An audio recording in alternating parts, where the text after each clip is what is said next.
You are on Ruchiji English and we are taking 12th English compulsory main textbook Flamingos lesson number 2. The name of the lesson is Lost Spring. Stories of Stolen Childhood. तो ये हमने अब तक पढ़ा कि किस तरह से बेंगल मेकर जो है वो पैथेटिक सर्कमस्टांसेस में अपना लाइफ स्पेंड करते हैं. यार Savita a young girl in a drab pink dress. Savita जो कि एक जवान लड़की है जिसने ड्रैब यानी म्यूटेड पिंक पहन रखा है, यानी कि मटमेला सा पिंक कलर की ड्रेस पहन रखी है. Sits alongside an elderly woman. वह एक बूढ़ी औरत के पास में बैठी हुई है. Soldering pieces of glass. वह कांच के टुकड़ों को सोल्डरिंग यानी मिला रही है, आपस में जोड़ रही है. As her hands move mechanically like the tongs of a machine. उसके जो हैंड्स, उसके जो हाथ हैं वह इतने ज़्यादा मशीनी रूप से चल रहे हैं जैसे तो कोई एक मशीन में चिमटा चलता है, उस तरह से उसके हाथ चल रहे हैं. I wonder if she knows the scanty of the bangles he helps make. मैं हैरान हूँ कि क्या वह जानती है कि इन चूड़ियों की पवित्रता क्या होती है जिन चूड़ियों को वह बनाती है. It symbolises an Indian woman's suhag. चूड़ियाँ जो है वो इंडियन वुमन के सुहाग को का प्रतीक है. Auspiciousness of marriage. वह मैरिज की शादी की शुभता का, शगुन का प्रतीक है. It will dawn on her suddenly one day. और यह उसके ऊपर भी आ जाएगा एक दिन खुद ही. When her head is draped with a red veil. जब उसका जो सिर है वह लाल घूंघट से ढका जाएगा, ड्रैप किया जाएगा. Her hands dyed red with henna. और उसके जो हाथ हैं वो लाल किए जाएंगे हिना से, मेहंदी से लाल किए जाएंगे. And red bangles rolled on to her wrist. और लाल चूड़ियाँ जो है उसके हाथों में होंगी, पहनाई जाएगी.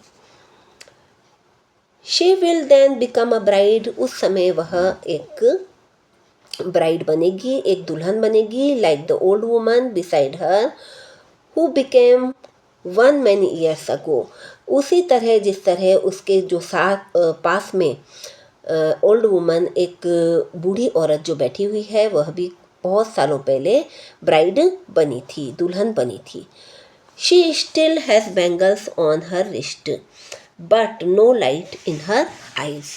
उसके हाथों में अभी भी बैंगल्स है, अभी भी चूड़ियाँ हैं उस बूढ़ी औरत के, पर आँखों में रोशनी नहीं है. एक वक्त शेर भर खाना भी नहीं खाया. वो कहती है कि उसने एक वक्त भरपेट खाना भी नहीं खाया. She says. बूढ़ी औरत कहती है in a voice drained of joy. एक उदास और थकी हुई आवाज़ में, जो जिसमें कि खुशी जो है वह बह चुकी है, यानी लेश मात्र भी खुशी नहीं रही है. She has not enjoyed even one full meal in her entire life. उसने अपनी पूरी जिंदगी में एक वक्त का भोजन भी ढंग से नहीं खाया. That's what she has reaped. वही उसने उगाया है, यानी उसे वही प्राप्त हुआ है, वही उसे मिला है. Her husband. उसका पति. An old man with a flowing beard says. उसका पति जो कि एक बूढ़ा आदमी है जिसकी जो दाढ़ी है वह बहती हुई है, यानी कि लंबी है, उड़ रही है. सेस कहता है I know nothing except bangles. मैं बैंगल्स के अलावा कुछ भी नहीं जानता.